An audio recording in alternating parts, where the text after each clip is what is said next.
மார்கழி மாதம் 2வது நாள் திருப்பாவை பாசுரம் 2வது. வையத்து வாழ்வீர்கள் நாமும் நம் பாவைக்கு செய்யும் கிரிசைகள் கேளீரோ பார்க்கடலுள் பையத் துயின்ற பரமனடி பாடி நெய்யுண்ணோம் பாலுண்ணோம் நாட்காலே நீராடி மையிட்டெழுதோம் மலரிட்டு நாம் முடியோம் செய்யாதன செய்யோம் தீக்குறளைச் சென்றோதோம் ஐயமும் பிச்சையும் ஆந்தனையும் கை காட்டி உய்யுமாறு எண்ணி உகந்தேலோ ரெம்பாவாய். இந்த பாட்டு மூலம் ஆண்டாள் நம்ம என்ன பண்ணணும் என்ன பண்ணக்கூடாது அப்படின்னு சொல்கிறான்.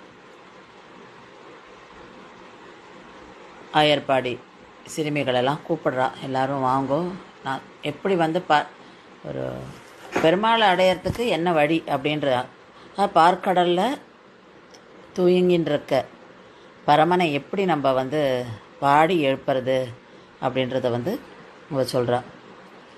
நெய் சாப்பிடக்கூடாது, பால் சாப்பிடக்கூடாது, சீக்கிரம் எழுந்து நீராடி மையிட வேண்டாம், மலரிட வேண்டாம். ஏன்னா மலரெல்லாம் வந்து பெருமாளுக்கு தானா, அதனால் மலரே கூடாது அப்படின்ட்டாவோ.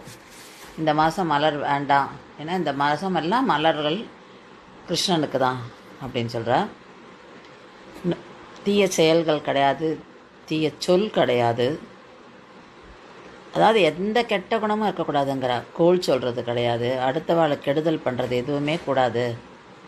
தர்மத்தின் படி நட, ஏழைகளுக்கும் ஞானிகளுக்கு துறவர்களுக்கு இவாளுக்கெல்லாம் தர்மம் பண்ணு, அவளுக்கெல்லாம் என்ன தேவையோ அதை பண்ணு அப்படின்ற. எல்லாரையும் வந்து அவளோட நோம்பில் வந்து வாங்கோ அப்படின்னு சொல்லி சேர்த்துக்கிறா. எல்லாருமே நம்ம பகவானை பாடுவோம், பகவானை நினச்சி அவனை, அதாவது அந்த ஆத்மா பரமாத்மாவை எப்படி அடையிறதுன்றது தான் அவளுடைய பாட்டோட அர்த்தம். அது